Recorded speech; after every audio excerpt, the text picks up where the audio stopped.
We're learning Megillat Ruth. Ruth is the Megillah that is read on Shavuot. In Ashkenazi communities, it's actually read from a real scroll, like Megillat Esther, with blessings. In the Sephardic and the Hasidic communities, it's not read from a scroll. Some communities don't even read it; they just do it on their own. But it's the Megillah of Shavuot, and we mentioned before it has to do with conversion. The Jewish people convert on Mount Sinai. The Ruth is converted to Judaism here. Before we get to conversions, we were speaking last week about who this family was. Elimelech, his son, his two sons, they come out to his day Moab, and I ended it off with a note that they ran away from their post. They were the wealthy people of the Jewish people. They were the leaders of the Jewish people. Even if they didn't have any money left, even if the Jewish people were so poor that they took up all their money, they shouldn't have run away. They were the leaders. Leadership cannot disappear on its people. And they were punished for that. They came to Sdei Moab, and immediately you find Elimelech, who thought he was going to go somewhere and retain his fame, he passed away right away, and his two children to follow very quickly. You find that unlike Elimelech, who was running after wealth and ego and royalty, his wife, Naomi, his wife was a very sincere, honest woman. Her name, Naomi, tells you that she was a pleasant person. Our rabbis really appreciate Naomi. Naomi is one of the good characters in this Megillah, along with Ruth, and along with many other people we're going to discuss later on in the Megillah. We said they went to the fields of Moab for a reason. The people of Moab were stingy people. The people of Moab didn't take care of us when we were leaving Egypt. The people of Moab they wouldn't bring us food, they didn't bring us water. And so these Jews who were running away from their posts of taking care of the Jewish people for food and water, they obviously went to their friends. Whenever, they said, show me your friends, and I'll tell you who you are. You can very often tell who a person is from the people they surround themselves with. Ruth is forbidden to marry? Ruth is officially from Moab. We're going to say in a minute, Ruth is the daughter, not necessarily the daughter, because historically it doesn't work out, but the descendant of the king of Moab. We know that the people of Moab are not allowed to convert. They're not allowed to marry into the Jewish people, even if they do convert. And so it's a very strange thing that happens, that Ruth becomes the daughter-in-law of Naomi, of Elimelech, but we're getting ahead of ourselves. But she was from Moab, wasn't she? Yes. Yes, Ruth. So we're getting a and little... And sister Opera. Right, so we're getting slightly ahead of ourselves. There are always good people in any community. Right, but in this situation in the Torah, Hashem tells us that these people are not welcome into the Jewish people for what they did to our ancestors in Egypt. Kind of like you find by Amalek, kind of like you find by the people of Egypt. There are a few nations, very small nations, that you can't trace their lineage today, but very small nations of people that they did such a terrible injustice to us that Hashem says we don't want to get mixed with these people. They're in a different status than everybody else. Kind of like So we need to know the history of the Moabite. In order to understand what it is that... Yeah, exactly. Which we spoke about last week a little bit. Yes. So I missed that. Yeah, it's okay. But it's in the Torah, in the Chumash. You can even look in the back of the index. You'll find it in the book.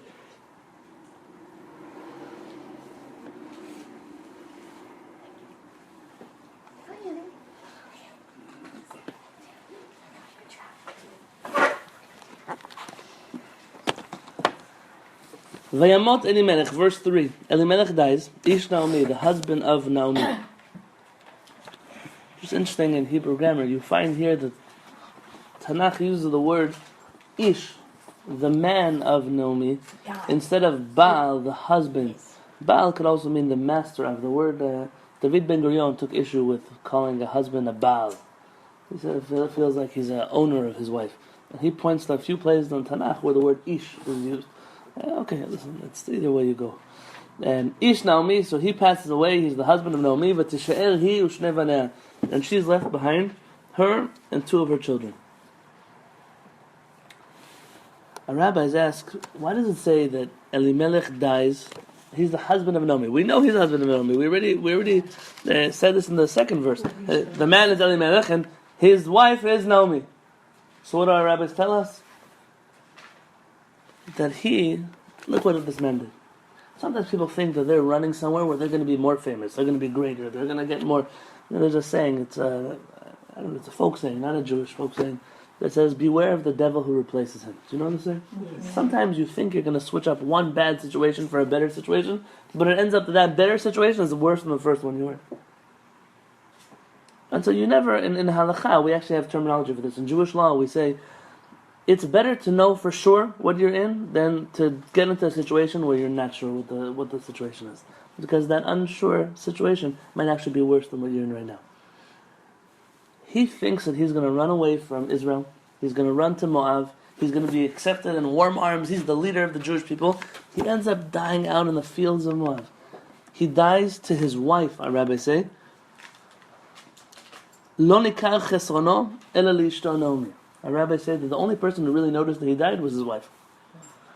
If he was in Israel, if he had passed away there, they would have a big funeral, and people would be crying about him in the streets. He would have died as the leader of the Jewish people. He ran away from his post, and it's a matter of, days, weeks, I don't know the exact time frame here. He dies alone. Alone. Just him and his four walls. We don't even know who was there to take care of him, his two sons. Rabbi, we all die alone. I don't know that that's true. Yes. I don't think we all die alone. Well, in that the experience Of course, the experience of one person is solo. But You might have other people watching you, but they're not experiencing what you're experiencing. Yeah, but you've got people around you. That's different. That's different. But we all die alone. Yeah, but you're right, we do. We're not talking about the actual passing. Yeah, the actual experience of the passing. So from here, our rabbis understand that the relationship between the husband and wife is very different than that between parents and children. Our rabbis say that when a spouse passes away, we should never have to experience such a thing. When a spouse passes away, the only person who really feels the brunt of that is the other spouse. Right. The children have their own families; they get remarried. It's the natural order of the world that they move not away, but they move on. They move forward. The one that's left with the memories, with the pictures, with the person that's no longer there to wake up beside them, the person that's no longer there to go to events with them. That's only the spouse can feel such pain. Mm-hmm. And the rabbi is saying he learned from here a very important message. Sometimes children are very insensitive when it comes to their parents' loss. Sometimes people, friends, family, they don't understand that this person just lost. I was sitting on the plane now, coming back from Israel, and there was a woman sitting next to me, and she told me that she just lost her husband of 50 years. And she said she's 4 years walking around in circles. She doesn't know what to do with herself. She doesn't know what to do with herself. She knows for a fact that this was her bashert. This was the one person that she was supposed to be with. And so what do you tell? There's nothing I could say to a person that will say, this is going to make you feel better. No, I won't. And the only thing that I thought of is, you know how lucky a person is? That they actually knew that the person they were married to is who they were supposed to be with. Mm-hmm. How many people live in this world today and they're married, but it's like a glorified roommate. Mm-hmm. You're stuck together in life, so we're just going to keep moving forward together. And how many people are together in life and they really know that this is the person I was supposed to be with, for sure. I'm certain. At least there was that experience, those 50 years, at least. Naomi here feels a pain that she's never felt before. And we say that she passes away, and she's left her and her two sons. Meaning she's left with her experience, and her two sons have a different experience. They're also married. They have their wives. They were married by the time that he died? They weren't married yet. That's what they were going to get married next. But meaning they were going to move on, and she wasn't. She wasn't. Mm-hmm. Here's where things get interesting. But before things get interesting, last night I was asked a very interesting question. It's Memorial Day today, so about everything we studied today should be in honor of all the soldiers who gave up their lives so we could be here. Memorial Day is, I feel that I only appreciate Memorial Day once I lived in Israel. In America, Memorial Day is like a celebration weekend, I guess, unless for people who actually lost family members. But everyone else is out on the beach doing barbecue. In Israel, on Israeli Memorial Day, if you're at the beach barbecuing, you'll be given a fine by a police officer. Really? It's not a day to party. This is a day to be somber. This is a day where you lower the flag. This is a day where you pray. This is a day where you cry. This is a day where you mourn. What kind of respect is given to people who gave up their lives for you? But I think in general in this world, we don't appreciate what other people do for us. if that's children with parents, if that's friends with other friends, if that's... we don't appreciate what other people give for us. True. Someone sent me a picture yesterday of soldiers, what's it called, D-Day, World War II. Mm-hmm. It's just jumping through the on the beach, jumping out of boats. You know what I'm talking about? Yeah, in Normandy. Yes. And it says they spent their day on the beach, so you could spend your day on the beach. It was a very powerful picture. We don't realize. My brother-in-law has a bumper sticker on his car. I don't think it's so politically correct, but it's a bumper sticker anyway. He says, if you can read this bumper sticker, thank your teacher.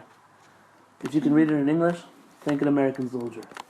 It was, sometimes we have liberties and civil rights because people went and gave up their lives for us. Today's a day to remember those people. So my class today is an honor to them. I was asked the question yesterday. If a husband loses his wife and then remarries, is it appropriate for him to observe Yortzeit for his first wife? My husband does, and I have no objection. And you have? No objection. No objection. Well, let's ask this question. Bill does your site for Sue all the time, every year. And Richard does it Absolutely. for Lana every Yeah. year. It doesn't Can I mean- ask how it, does it, I don't want to get personal if you're not No, you- comfortable, but does it bother you? I say a prayer with him. Very nice. It's November and a certain day. We light the memorial candle. with Richard. I say a little Because- Hebrew thing, and then he calls the kids and he goes, "Just want you to know today's your mother's Yortzeit." You have to understand. I don't know what they Richard's do with wife that died info, of but cancer. yeah. Okay, Richard's wife died of melanoma, cancer, and I've had it 6 times, so why wouldn't I? Yeah, Why wouldn't I? absolutely. I was asked this question yesterday, and I was discussing with my wife, and it's an interesting... Is it yours? No. Oh. It's an interesting conversation to have. Because there does exist in the world a certain jealousy, and you could say that it's wrong, but jealousy is not normally bound to the rules of logic. These people are jealous of all kinds of things that are not, it doesn't make sense. And But you they say there was once two women who were sitting at home, and one woman was very upset. Her husband is an hour late from work. Maybe he's going behind my back, and she was so angry. She was telling her friend, then she tells her friend, you know what? I can't handle this anymore. I can't believe that my husband... Hey, she said, maybe there's a good side. Maybe there's a better reason. So what could be the better reason for coming home an hour late from work? Oh, maybe you got hit by a truck or something. You know? Jealousy is not bound to the rules of logic. And so we have to be extra careful, especially when you're in a current relationship. That's a living relationship, to be careful with these things. And the question was asked to Rav Aviner once. A woman lost her husband in an Israeli war. It's 5 years later, she's remarried. On Yom HaZikaron, on Israeli Memorial Day, does she go light a candle Yes. and mourning her first husband? Yes. Absolutely. I think so too. Absolutely. It's And respect for the husband. of course it is. And What you if love it makes people the second differently. husband really uncomfortable? He has No. to understand that he's not a mensch. If he doesn't, I'm asking it's Yeah. a real life question. It's not a... Let me just say something. So, what I feel when I first noticed, the first year I was with Bill, with the thing. Now it's 18 years. Always lights a candle. It makes me feel good because I think to myself, you know what? If I drop dead tomorrow, he would do the same he thing. would do the same thing for me. Always the Isn't that optimist. nice? Isn't that nice to Yes. think Do that? unto others as you Absolutely. have others do unto He's going you. to do the Right. same thing to me, and he's Yeah. going to be, I this is agree with cookies you. your side today, kids. Not that they'll do anything with it, but 120. but I'm just saying, No, yeah, it's a certain absolutely. respect that I you do. give. It's And the respect. person- The person that the second marriage, the woman or the man, whatever it is, has to realize, hey, they really loved their ex-wife, and I'm proud of that they have love for the first person and for me as well. Can you understand the situation where the second spouse is bothered? No, Yes, I don't understand. I don't understand I'm that not because telling- when you love, Wait, I don't understand. don't- Two different I'm not loves. telling you if you think it's right. I'm asking if you can understand it. Jealousy. It's Jealousy. jealousy, and I find that difficult to understand. I don't mean in a bad way, jealousy. It's You can think about it in a different way. You can think, oh, he didn't move on. No. I think. Yes, maybe of he's course, still stuck on her. Of course people move on. Yes, but she said he didn't move on. No, I'm saying, You could. She's saying maybe she did think like, that way. you know, could be. I think it has to do with insecurity more than jealousy. If you really believe that somebody cares about you, then jealousy isn't such a big piece. But if you're concerned that maybe you're not so I important. think insecurity is a good word. Yeah, But can I play devil's advocate? Yeah, Maybe she's creating an insecurity. that's For him? Meaning, the way I'm secure is when someone reassures me you have nothing to worry about. But if by the act of lighting a candle, going to mourning, giving a speech every year, maybe that makes me insecure. Well, Yes, then you have to question the relationship between those two people. But I don't believe that I don't believe you can have one side of an argument and truly believe it if you don't understand the other side of the argument. This is the truth. You don't have to believe the other side is right. But you have to understand there could be a situation in which a person is feeling jealous and they're not necessarily a bad person. Well, I think that person Right. needs to work on themselves. But the other thing is That's true, but maybe she has to help him work with it, or he has to help his second wife, or whatever. If it's a man or woman, I don't think it makes a difference. when you marry a second time and you marry a widow or widower, so you're marrying a situation more than just a single person that you met when you were 19 and they've never. You're marrying their history.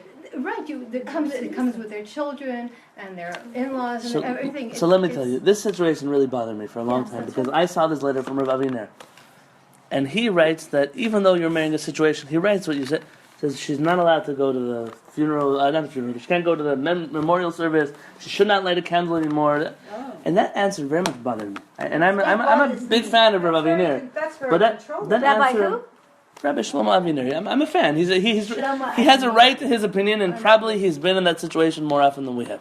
Most of his students are soldiers, and I'm sure that this question has come up a lot, and he's talking from personal experience. I was bothered by it. Why?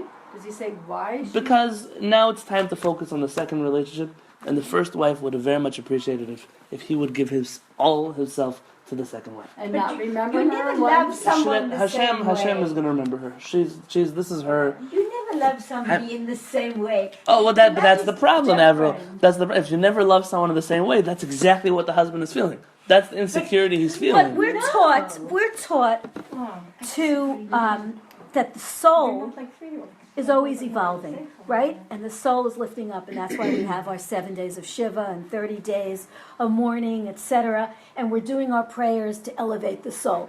Now, it's my understanding that we're lighting a memorial candle in memorial, and also to elevate that soul. Correct. Because if we do that for our mothers, we do it for our fathers. If we had a sister or a brother, we're going to do that for. It's our way of saying, it's not just me and me alone. I have people, and if the woman didn't do that for her lost husband, or vice versa, what does that say about? Do we want to be people who just close the door, move on, forget, and never go back? No. I mean, that seems to go against everything I've ever been taught in Judaism. You can't do that. You can't do that. I think it has to do with the surviving spouse and her relationship with the new person she's married to, and how sensitive she is to him, meaning that if she gives him the feeling that it was a much more significant relationship, it could make him feel bad. Not necessarily jealous, but just sad. There's truth to this. I'm not saying that it's the right attitude to have, but there's truth to it. A person can, and I'm telling you from personal experience that I've seen such situations before. I will say that the first time Richard said prayers on Lana's death, I was a bit taken back. Did But it give then, you a stroke?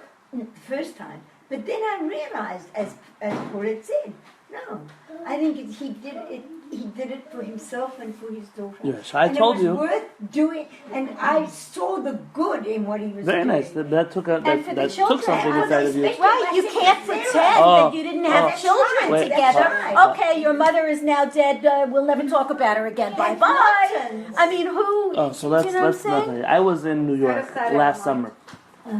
I was in New York last summer, and it's a true story. My wife was in school every day, so I went down to Brooklyn. I was buying books of this, Judaica store. when you shop retail, you always lose. Trust me on this one. When you shop at a Judaica store for Jewish books, and that's not you their really area lose. of expertise, you're getting the marked up price on right. Jewish books. So my budget was X, and I had already spent all of it. And then the last day I'm in New York, my wife says, I have a cousin who owns a rare Jewish bookstore. 2 months you waited to tell me this. We go there, a gold mine. Biegelheisen. My relative of my cousin who was here last Shabbat. Cut his hair? No, she just put it back. And so I go into this bookstore, and I cannot believe the things he has in there. Incredible books. All in Hebrew? But I just spent my whole budget on books. So I said, I have to take something. That way when I come back, I'm going to be...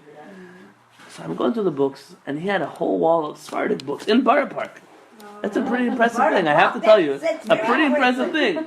Very impressive. And I was leafing through some of the books over there. You turned it around. And then I discovered 4 books, 2 sets of 2, written by Rabbi Yaakov Weinberg of Germany. And I've taught some of his stuff here. But remember the letter on tolerance that we learned together? Yes. Yeah, that was him. This is a story behind those books.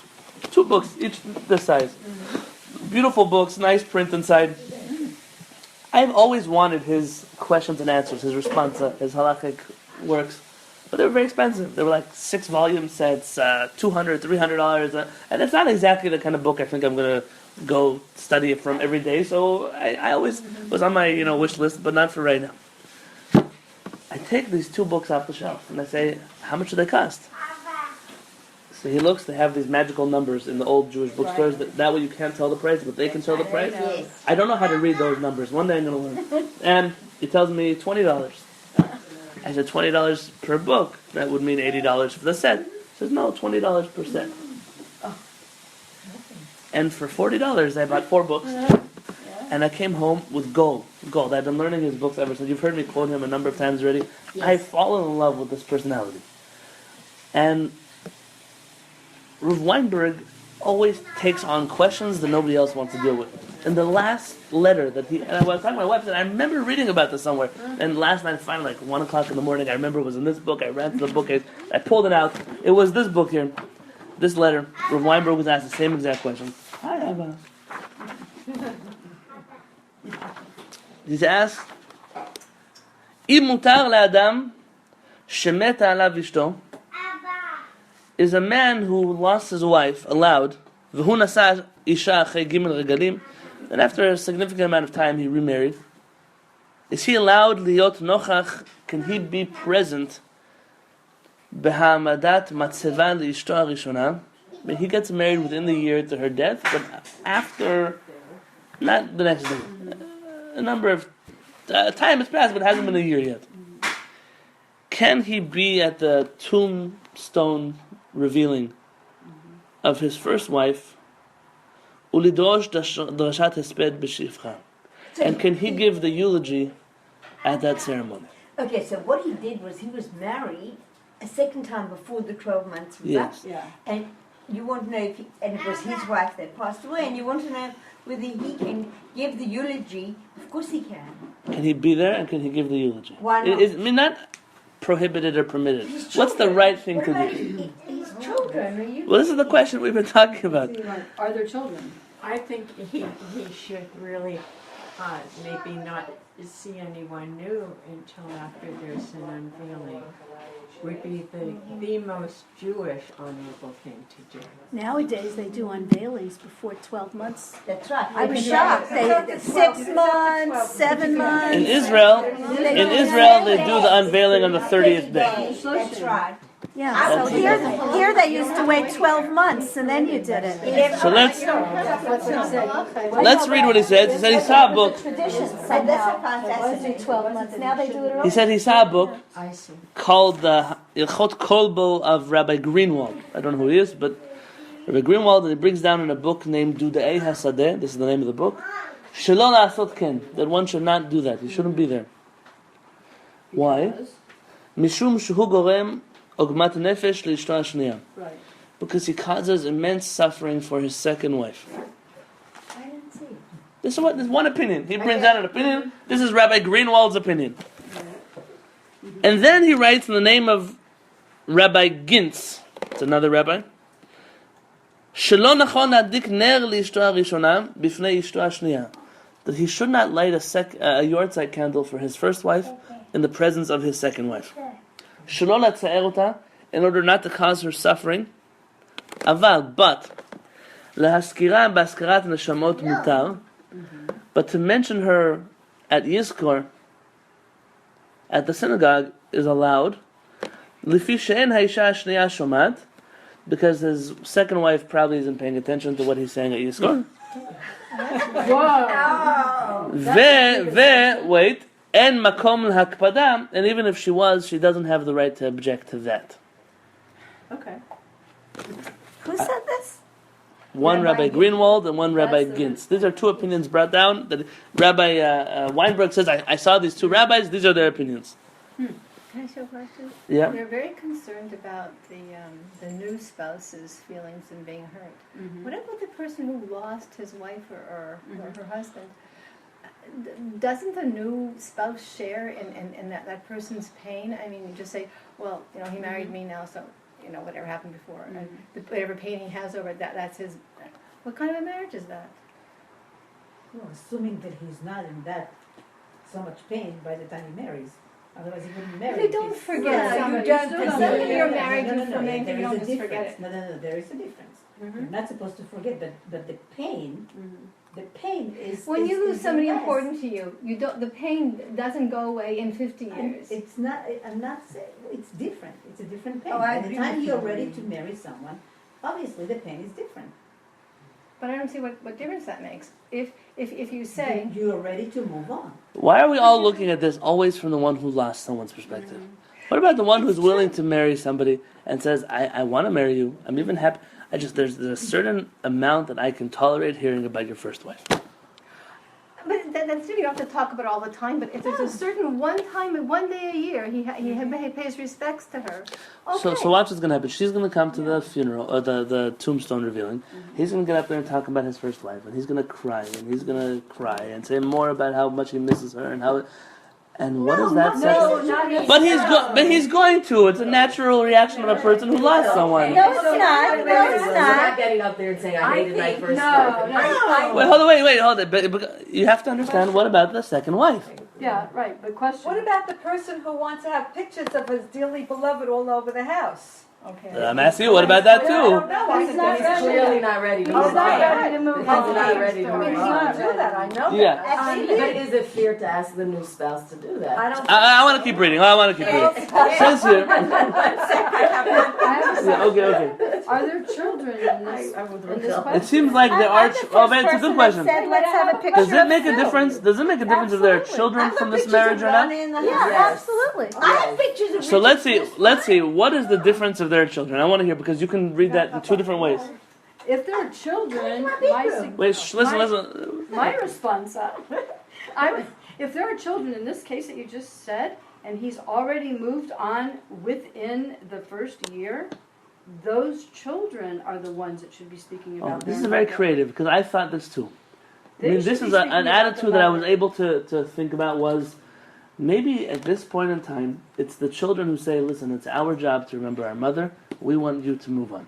But he has a right. Wait. I'm not talking about him right. I'm not talking. I'm talking here, but if they had no children, then there's no one in the world who's going to remember her Then he except for this should. husband. Then he Maybe there's more of an obligation on him in a situation where there are no Even if you children. already moved on. But in a You moved situation on. where there are children, there is someone to say Kaddish, there is someone to light a Oh, candle, there is someone. absolutely. He has Maybe to- in that situation, the second wife has a problem, so maybe that's the way to go. And you don't like it in the middle Or of read the situation a different way. Or maybe it's much more hurtful for the children than Oh. against their mother. Maybe if they have no children, then he goes to the tombstone and says, listen, between you and I got remarried, I'm moving on with my life. I'm not forgetting you, but you have to understand, he's talking to the soul, you have to understand that this is what I have to do to be able to continue living my life. But if there are children, it's no longer just a calculation. Who says that his second wife is more important than his children? Maybe his children are so upset that he's forgetting about their mother that now you have a different story. Between your second wife and your children, who has more priority? So I want to read to you what he continues. He says that in the same book that quotes this, the rabbi there ends off the sentence saying, "Upele," and I saw a pele raiti. I saw a crazy thing. Besefer Toldot Rabbeinu Agon Munkach, in the book of the Munkatcher Rebbe. The Munkatcher Rebbe was very good friends with Rav Weinberg. And this is an even more interesting situation, and I'm not so familiar with the life of the Munkatcher Rebbe to know that I have all the facts straight, but listen to what he says. Sheshamar hayortzeit shel ishto harishona, that he observed the yortzeit of his first wife.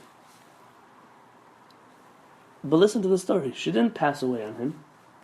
Hagam sheshnehem, both of them, both the Munkatcher Rebbe and his first wife, They got divorced. Achei shnitgarshu, they got divorced. Naseu b'pam shanit, and then they married a second spouse. Each one. Each one remarried. Okay. And it's still. And then she passes away after they got divorced. He still observed her yortzeit. B'chol ha'inyanim, and all the things that are connected to yortzeit. And in Ashkenaz there are many customs that have to do with yortzeit. Yes. Some people fast, some people have all kinds of things. B'hadlakat nerot, he used to light candles for her. V'limud mishnayot, and he would study Mishnah for her soul. V'keren kayemet al shema, and he had a tzedakah fund in the Munkatcher Chassidut on the name of his first wife. Okay. First ex-wife. Okay. So none of us. So this rabbi is writing, not Rav Weinberg, the one who's writing the original book says, this is one of the craziest things I've ever heard in my life. It's not even his widow, it's his divorcee who passed away. The second husband. I think it's even more complicated that Ruth ends up marrying Boaz's brother. What must it have been like for him to know that her preference was Boaz? Okay, so that's a good question. We're gonna get to that story of that marriage. That's a great question. I'm holding here. inside. So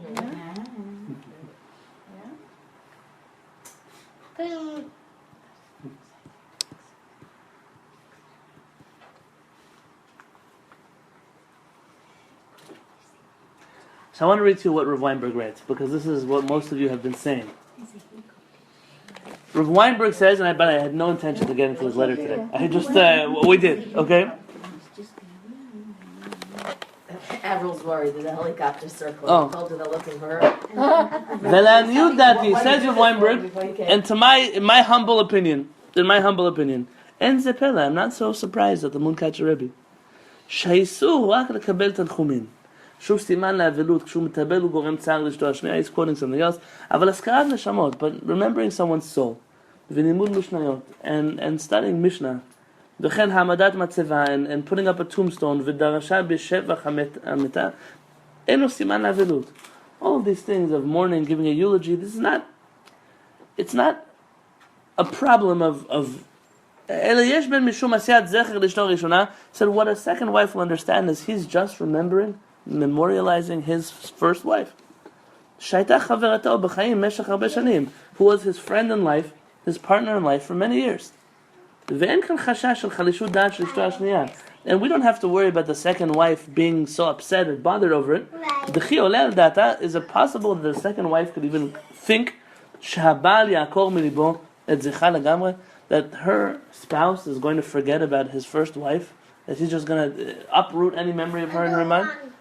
Then of course, the second wife who's marrying this situation knows that this man had a wife that he cared about, that was his partner, and he's not asking here to be obsessed over her. He's asking on a reasonable level to memorialize that woman who was his partner in life beforehand. Isn't that what most of you were saying? Yes. Yes, that's what most of you were saying. Now, I think, with so many things we discuss, there's a spectrum. Too little, too much, and then there's the middle, the balance. And I think what we were kind of speaking about is a middle spectrum of balance, where a second wife recognizes, just like he said, the man had a life with this woman, maybe he had children with her, it was his friend, etc., etc. It no longer exists. But that doesn't mean you erase memory from your brain cells. So then, because what Rav Weinberg says that the line that he should not cross, listen to what he says, very interesting. He bases it on the Talmudic teaching. I was going to skip it, but he says the one thing he should not do once he remarries is people should know not to come over to him and say, I'm so sorry to hear about the loss. At that moment, he's already remarried. Right. Everything else, he should be at the yard side, he should light the candles, but to comfort someone on their loss once they're already remarried, he says that's already, in his opinion, Exactly. that's I too agree much. with that. Well, right. That's I too agree much. with that. Meaning he's finding, like Paulette is saying, a middle ground. Yes. But I want just to read you one more paragraph. What about or did you mention what about if he wants to give eulogy before the end of the year? Oh, he says that he could give a eulogy. And בלאו then his הכי, children should give the eulogy. והרי בלאו הכי יודעת שהיא אשתו השנייה. He says, in any case, this woman should know she is his second wife. Meaning, she's married to him already. It's not like it's she's chasing after him. She's married to him. והבנים מאשתו הראשונה מזכירים לזאת בכל שעה. He said, if anyone is going to make her life miserable, it's the children from the first marriage. Meaning, right. the husband lighting a candle for his wife, he's not reminding her all of a sudden, oh, you're my second wife. She knows that. Every minute of her life, she knows that. She feels that at home. She feels that from the children. She feels that in it. V'chol isha nevona. And listen to what he says. This is, Rav Weinberg does things that in halachic literature you normally don't do. The thing you normally don't do, it's like in the field of medicine. You're not supposed to get personal. It's supposed to be clear, dry facts. And Rav Weinberg is one of the few poskim that I've ever noticed who he delves into a situation on a personal level. And listen, he writes things that other rabbis wouldn't write, and I appreciate it. Listen to what he says. V'chol isha nevona, and any intelligent woman, ubarat dat, who has any kind of intellect, data nocha bekach, she'll be happy with the fact that her husband is memorializing his first wife. I don't know if that's a real word, memorializing. Yeah. Memorialize. Sheba'ala yichabed v'yiskor et eshet neurav. So it makes sense to her that her husband is going to remember his first wife. Adraba, he says to the contrary. Im habal oker milibo zichron ishto harishona. If the husband were to completely erase any memory of his first wife, he choshevet oto le'adam gas. She'll think that he's a callous person. U'mechusar regesh enoshi pashut, and he's lacking any basic human emotions. Absolutely. He's got no Absolutely. empathy. I agree with you. Absolutely. Absolutely. Meaning he's saying that to the contrary, if the second wife sees it, he doesn't even care about his first wife. It's like he threw her to the curb once he got remarried. She has what to worry about. He's right. She should know that she's in a relationship with a very strange man, Wait till there's a problematic person. I know I'll be memorialized. Wow, once a year I get a candle. I hope the next one understands. They're gonna put a picture of you in the bathroom for the rest of them. With everything else. It's also where you light the candle. You don't necessarily have to. And then he ends up.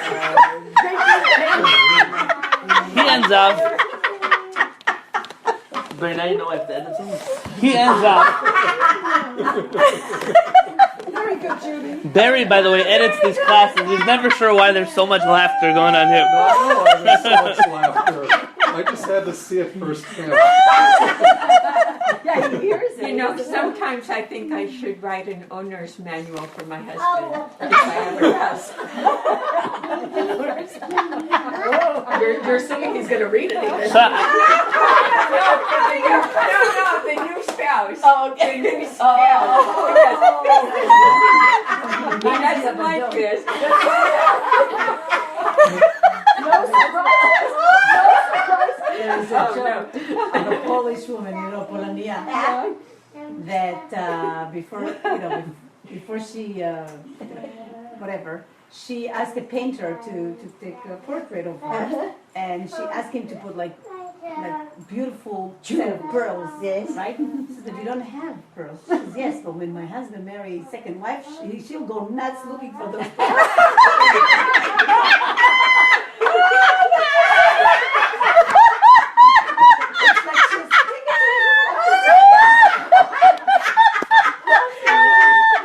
all right, back to our table.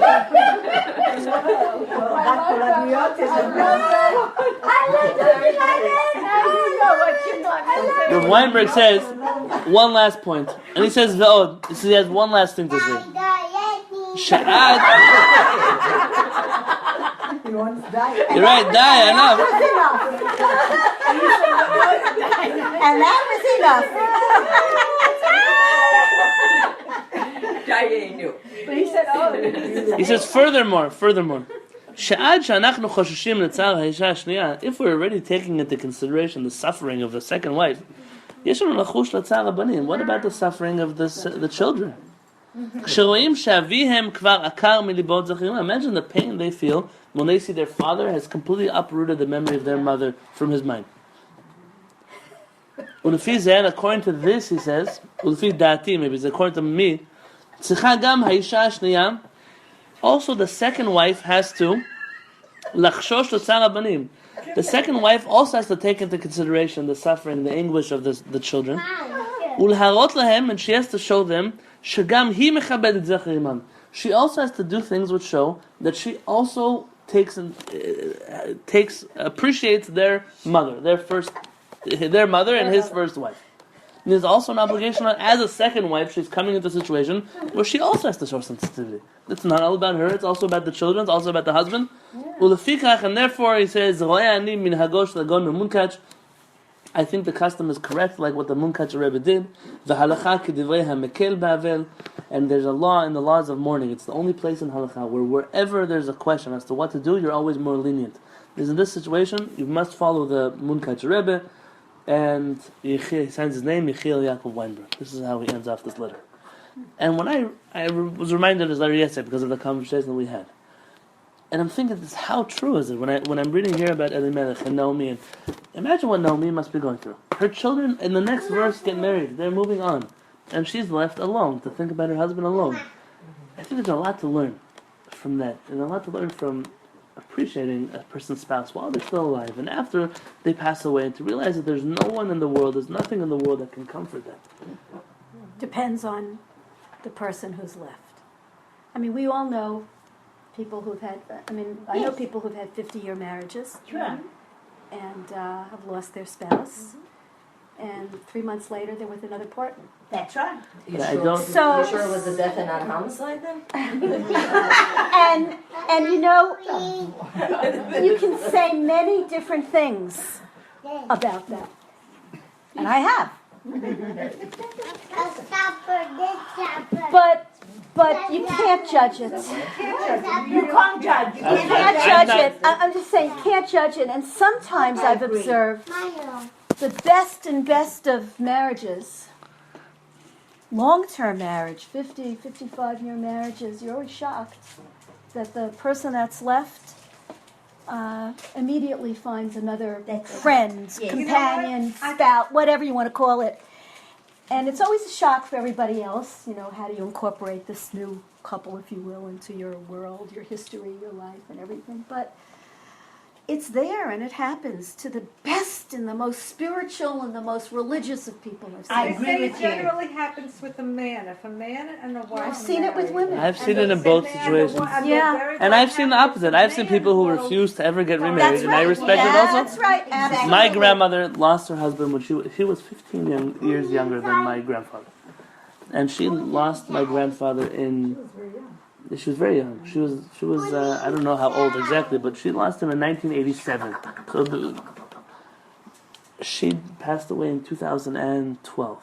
Oh my God. And never got remarried. She refused to even go on a date with another. She wasn't like an old grandmother that just wasn't interested. She didn't. That was my life partner. I had my children. I don't want ever to see somebody else. Ever. That was her. No two people are alike. And I think every person, there's room for different. The question here, though, is the sensitivity that has to go into a second marriage. And that I found very unique. I found that refreshing in Rav Weinberg's Tshuva. If I'm already on this topic, I already took a tangent. For this long. On Lag BaOmer, I told you a story about Rabbi Shimon Bar Yochai. And I told you a story about that couple that wanted to get divorced. Do you remember? Who was there in Lag BaOmer? The divorce party? I told you a story about the divorce party? Yeah. My girlfriend had a divorce party. So, Rabbi Shimon Bar Yochai said, She had a divorce party. Rabbi Shimon Bar Yochai was once approached by a couple that couldn't have children for 10 years. And the halakha is that if a couple can't have children for 10 years, they're supposed to move on and split up, remarry, and try to have children from a different relationship.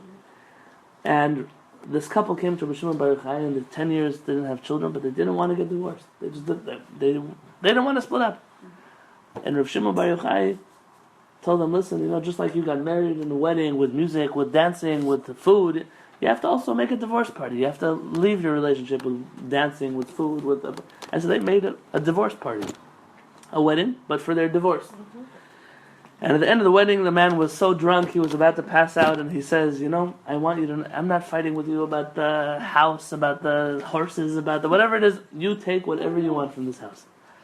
And she says, okay. He passes out on the couch, and he wakes up with a hangover on his father-in-law's couch.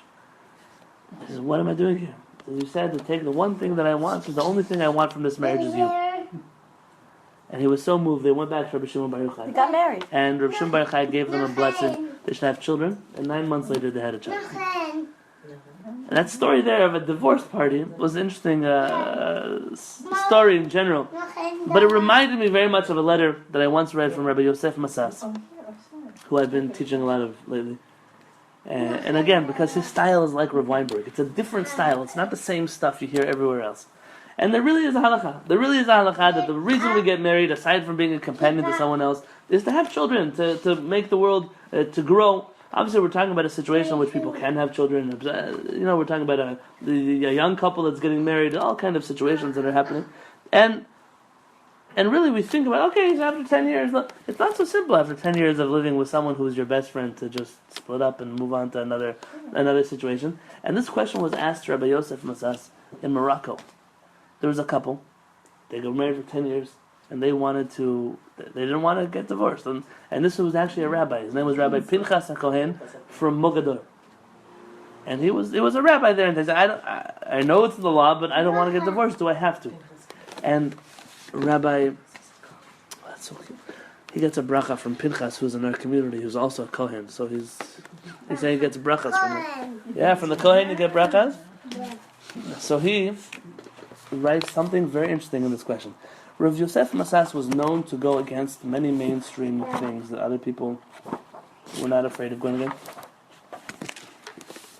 So he says the following. He says, after a halachic conversation, that this law doesn't apply outside of Israel, and it doesn't apply in all kinds of other situations, Rabbi Yosef Masas says, like I told you, that Rav Weinberg gets personal, and it's not standard operating procedure in the world of halakha. You have to deal with the facts. The facts, what does the Talmud say, what does the Mishnah say, what does the Torah say? Don't talk to me about people's emotions. Don't take it into consideration in the world of halakha. Rabbi Yosef Masas said that's not true. When you deal with a halakhic question, you're not dealing with two robots. You're dealing with two human beings, and you have to have a humanity in there. And listen to what he writes. Uma gam bizman hazeh. He says, how much more so nowadays? Nowadays, meaning as opposed to in the past. Shehafradam v'harkava binyan zeh, that dismantling a marriage, kashem me'od me'od la'adam, is very difficult for a person. Ubefrat atznuim, and especially to people who are modest. Hen mitzad atzmam, ki hazak kamavet ahava, v'hefred mar mimavet, ki hamavet koret b'pam achat chman etzlan. He said, on one hand, it's even worse than death to divorce someone that you love. No, we're not talking here about a situation in which they hate each other, they when you move on. A situation where they have to, because that's what you have to have children, and they can't have children in this marriage. He says, death, it ends everything at once. V'zeh kol yom, this happens every day, it's a new death. Yiru einav eshet cheko b'chek zar. He's going to see his wife in someone else's hands. Uma gam im haya misonei nafsho, einav ro'ot v'chalot. He said, especially if the person that she remarried is one of those people that he hates, and now every day he has to see his wife that he loved with someone else. Hen mitzad pirud harbe mishpachot. He said also, marriage today, he says, is not just about two people. There are families that are involved in marriages. What do you mean families? This is interesting. I don't know how true this is in your average American family. Could be yes, to a certain extent. Could be not. In the Middle East, this is especially prevalent. Families marry each other with ropes of love. That's the word that he uses. I have a question. So, something you said earlier, that the purpose, of course, is to have children for the marriage, and therefore, by the end of 10 years, you're supposed to separate, get divorced, etc. So that's the Orthodox Hasidic, right? So what happened to the Rebbe? I had no children.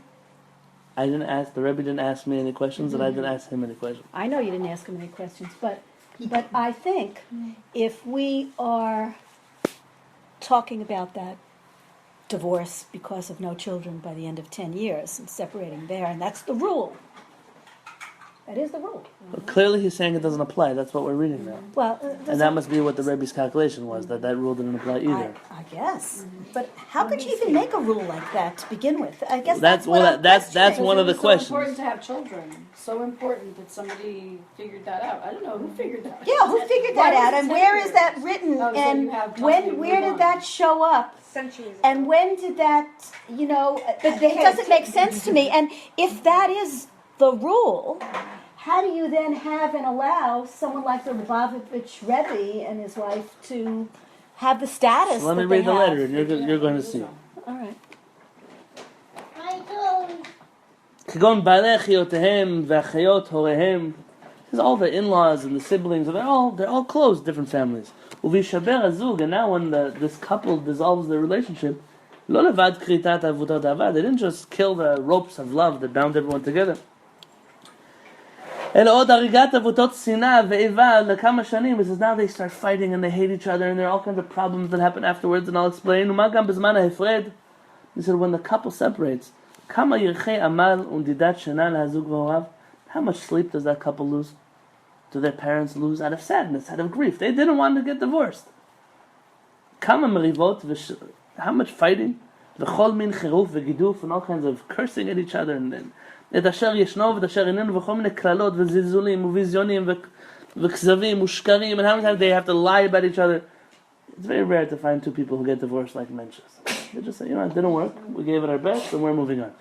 Normally it has to go down with I have to mudsling until the other person's character is so destroyed that and like I told you, it's rare. It's rare to find such a situation.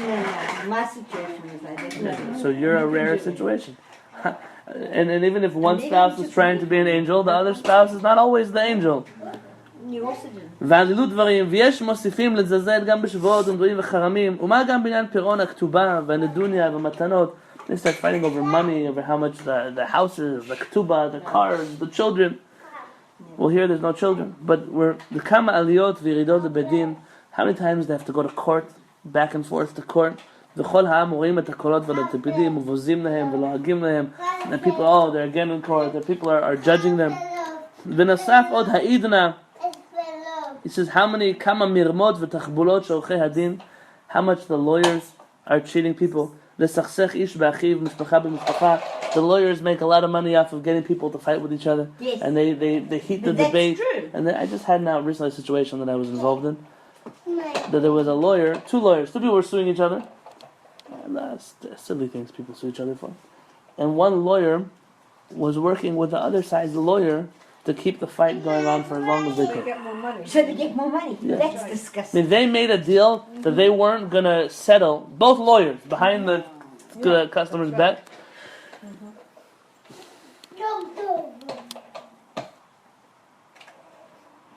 But isn't there a whole ceremony about this? ואחר העלייה, Slippers or something? and after, No, the shoes. Throw shoes at he says, and after all this mess, קשה מאוד למצוא עוד עזר הגון כנגדו. He says, you know how hard it is to find somebody else who wants to marry a person who just fought so much and made their life miserable. He says, who's promising them that they're going to get remarried? It's his car, not yours. Stop. He said, who said that his second wife is going to be any better than the first wife? We're dealing with situations that we're not familiar with. And then he says something very interesting. There's a law that when you sleep, you go to the sukkah, and it's too hard for you to be in the sukkah.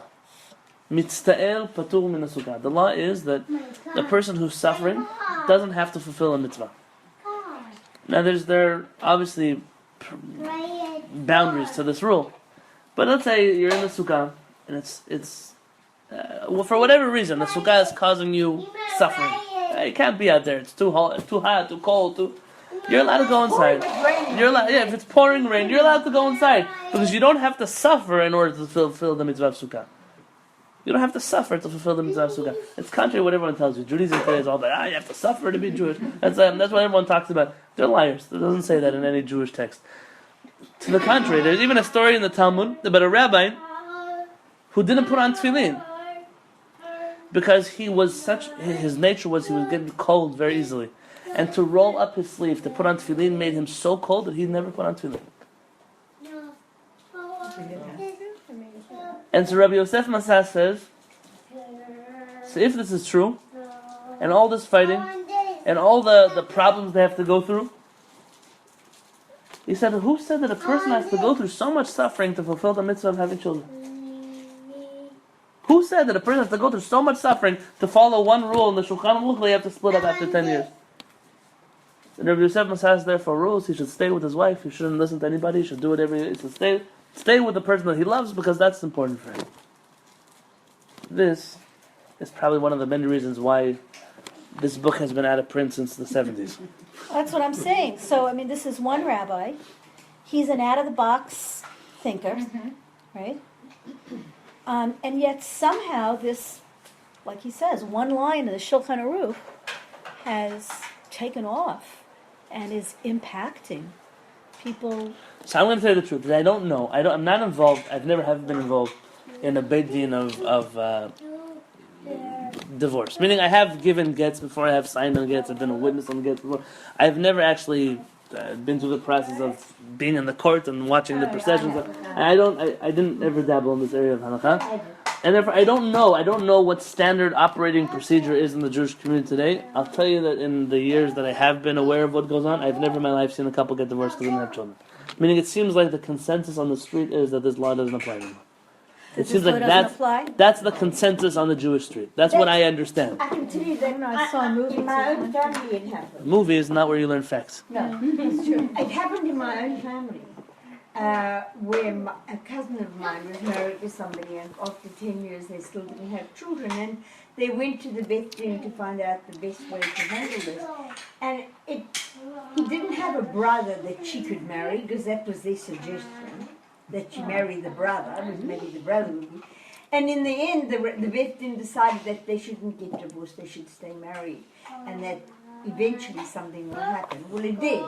And she did have a child eventually after 15 years of marriage. Rabbi Yosef Masas says sometimes you'll see a person 10 years, they look like kind of children, and one day, says you never know. Because of this, you never know. He holds, it's one of his calculations here. Look at Sarah. He actually brings down that story. He brings down the story of Sarah. Yeah. Now, you just reminded me of a story.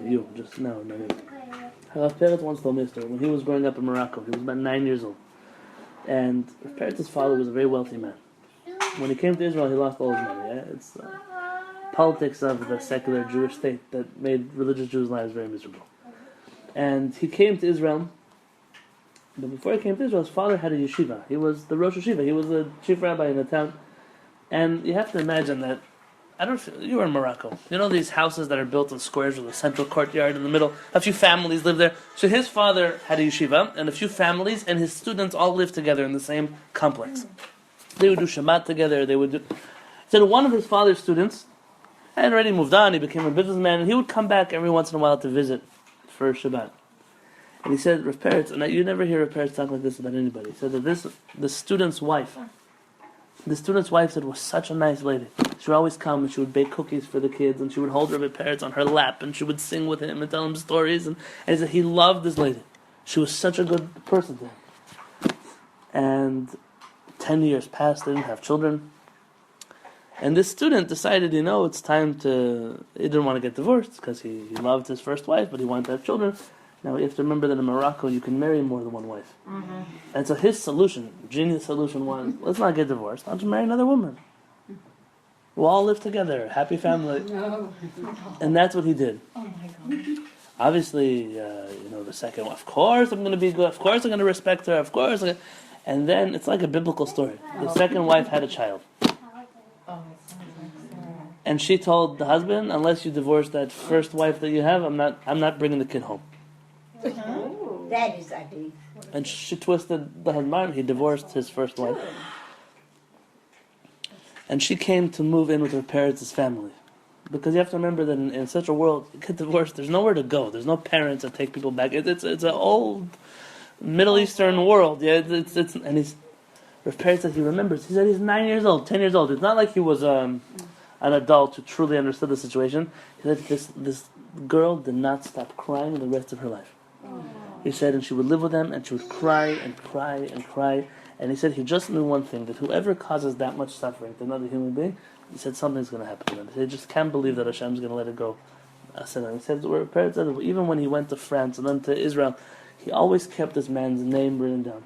And he followed him. He didn't want to tell me his name, but he told me he followed him to Israel, and he saw this man did have a second wife, and he had many children from that marriage.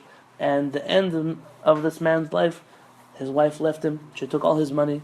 She sued him in court. His children never spoke to him. He died alone. Nobody was at his funeral. He said, and Repaired says he almost didn't feel bad. He said he almost didn't feel bad. He said, how could he have done that to his first wife? He says he's not God. He's not the judge. But he said sometimes there are things in life that are terrible injustices that are done. He said we think that they just keep going. So Hashem always comes back and takes care of things that need to be taken care of. And in this situation, our parents clearly would have said it would have been better for him to just stay with his first wife and say, okay, so he's not going to have children. Okay, but at least he's going to have a best friend for his whole life. That's right. Mm-hmm. That's how I was taught. That's how my rabbi taught me. And integrity. We should never be judged in any kind of situation. But when I'm reading about Naomi, and I'm reading about Elimelech, and I'm reading about her children, these are the halachic situations that come up to me. Now that we've said all that, they get married. Oh, I have 2 minutes. Let's read the next verse. Let's read the next verse. Introduction to next week's class. Vayisu lahem nashim moaviyot, and they married 2 Moabite women. Shem ha'echat Orpah. One of them was named Orpah. I'm going to give you a spoiler alert. Orpah is not the good one.